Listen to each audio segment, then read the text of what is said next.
Hi, David here, CEO and founder of the Freedom Founders Mastermind community. We lost a great one a little over a week ago. Yeah, Charlie Munger, 99 years old, just a short distance from the 100-year mark.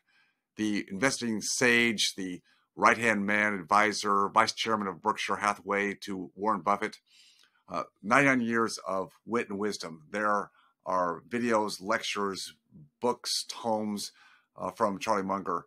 Living that many years and decades and living such a great life, there's a lot to be learned from a gentleman like this.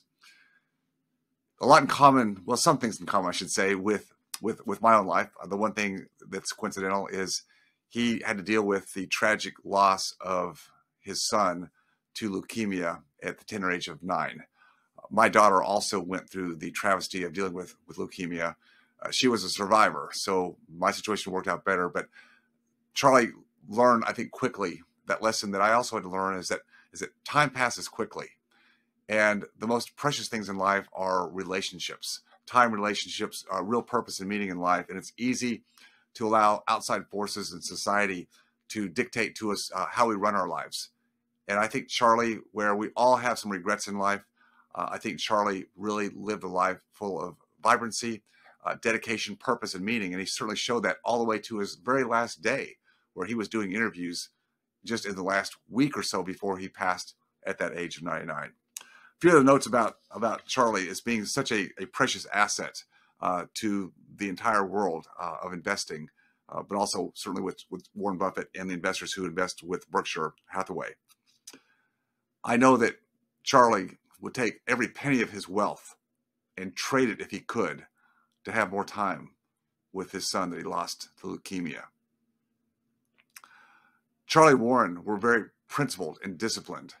They realized that patience was one of the keys to being good investors and good stewards of their minds, their abilities to be good business owners and investors. They never once got caught up in some of the fad investments such as Bitcoin, meme stocks. They just stayed in their lane the whole time. One of my favorite quotes from Warren goes like this, and Buffett often called Warren the abominable no man. Charlie said this, he said, waiting helps you as an investor, and a lot of people just can't stand to wait. Isn't that so true? If you didn't get the deferred gratification gene, you've got to work very hard to overcome that. I think most of us have a lack of that deferred gratification gene, and it takes years of exposure to real life in business and the markets to be able to go contrarian to the rest of the world and the groupthink, the herd mentality, whether it's in Wall Street or social mores. But it's difficult to take that different path and not just follow everybody else because everybody else is doing it. We've seen that over and over again in the business cycles. Charlie and Warren had a real ability to stay the course and know what virtue patience would be in their investments, but also the investments that they brought forward and guided their many investors through over the many years through Berkshire Hathaway. Some other great quotes. Charlie would say, opportunity comes, but it doesn't come often, so seize it when it does come. How do we know when there are great opportunities? Well, we have to get some experience, or we have to be with other people who have that experience and learn through them. It's like if you were going to climb, a mountain peak that you've never been to, or you're going to traverse some river canyons. You've never done it before. Well, you wouldn't do it on your own. You'd find guides that could help you and show you the way. And eventually, maybe if you with enough experience, you could become a guide.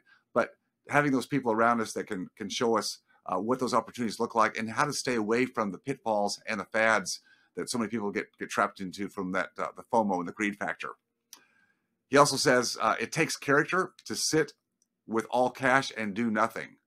It takes a lot of character. There's a lot of people today that talk about the fact that cash is trash. In an environment of inflation, your cash value, the purchasing power of that cash is dwindling. And there's truth to that, absolutely.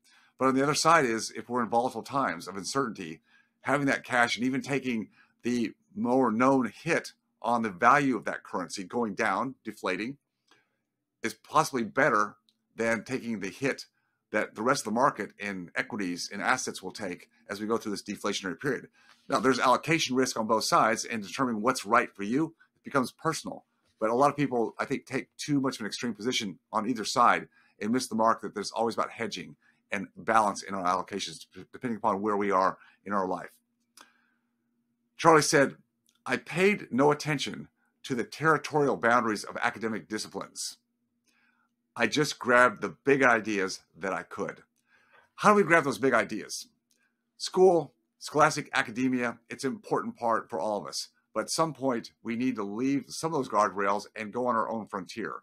Again, we do that with people that we know, like, and trust who have been down paths that we haven't been down. We have to be willing to look for those big ideas and be opportunistic to see them and not be so embroiled in just being busy and going about trading time for dollars in life where we miss those opportunities. Having clarity about that and pulling back and seeing the bigger space through the eyes of other people is so important in life. I've learned this lesson myself.